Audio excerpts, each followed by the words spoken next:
कल्पना कीजिए आपने एक नेता को वोट दिया, लेकिन जीतते ही वही नेता आपकी पसंद की पार्टी को छोड़कर दूसरी पार्टी में चला जाता है। क्या ये आपके वोट का अपमान नहीं? और अगर यही काम सैकड़ों नेता करने लगे तो क्या सरकारें बच पाएंगी? 1967 में भारत में कुछ ऐसा ही हुआ था, जहां एक एमएलए ने एक ही दिन में 3 बार पार्टी बदली। तभी पैदा हुआ आया राम गया राम, और इसी कायोस को रोकने के लिए आया एंटी डिफेक्शन लॉ। लेकिन सवाल आज भी वही है, क्या ये कानून सच में लोकतंत्र बचाता है या सिर्फ राजनीति को कंट्रोल करता है?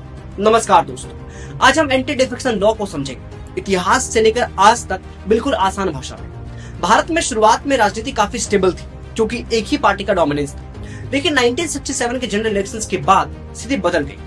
पहली बार कांग्रेस का डोमिनेंस कम हुआ, कई राज्यों में कोलिशन गवर्नमेंट्स बनी, और यहीं से शुरू हुआ दल बदल डिफेक्शन का खेल।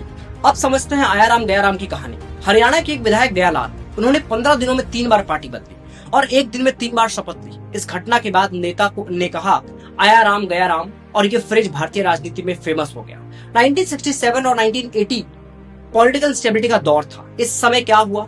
हजारों एमएलए और एमपीज ने पार्टी बदली, सरकारें बार-बार गिरने लगी, करप्शन और हॉर्स ट्रेडिंग बढ़ गया। रिपोर्ट के अनुसार 1967 से लेकर 1971 के बीच 50% से ज्यादा विधायक दल बदल कर चुके थे। अब सोचिए, अगर नेता कभी भी पार्टी बदल दे तो जनता का मैंडेट कहाँ गया? लॉ बनाने की शुरुआत इस समस्या को रोकने के लिए कई प्रयास किए गए। 1969 में वाईवी चवन कमेटी, जो कि डिफेक्शंस पर स्टडी की गई, लेकिन कोई स्ट्रॉन्ग लॉ नहीं बना। 1973 और 1978 के बिल्स पार्लियामेंट में बिल्स आए, लेकिन पास नहीं हो पाए, यानी समस्या बढ़ती रही।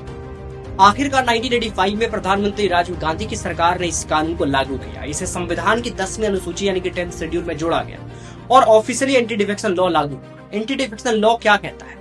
अब इसे आसान भाषा में समझते हैं। पहला, पार्टी छोड़ना यानी कि डिस्क्वालिफिकेशन। अगर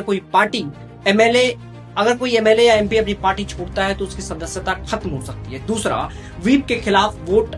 अगर पार्टी कहती है यस और नेता कहता है नो, वोट करता है, तो भी डिस्क्वालीफाई हो सकता है। तीसरा, इंडिपेंडेंट कैंडिडेट। अगर कोई इंडिपेंडेंट जीत कर बाद में पार्टी ज्वाइन करे तो उसकी सीट जा सकती है। डिसीजन कौन लेता है? स्पीकर या चेयरमैन। लेकिन यहाँ पे प्रॉब्लम क्या है? स्पीकर खुद पॉलिटिकल पार्टी से जुड़ा होता है, इससे न्यूट्रलिटी पर सवाल उठते हैं। एक्सेप्शन क्या होता है? अगर 2/3 सदस्य मिलकर पार्टी बदलते हैं तो उसे मर्जर माना जाता है, यानी मास डिफेक्शन अलाउड है। 1990s और 2000s लॉ की रियलिटी क्या है? अब देखते हैं कि ये कानून लागू होने के बाद क्या होता है। इंडिविजुअल डिफेक्शन कम हुआ, लेकिन ग्रुप डिफेक्शन बढ़ गया। राजनीतिक पार्टियों ने लूप होल्स ढूंढ लिए।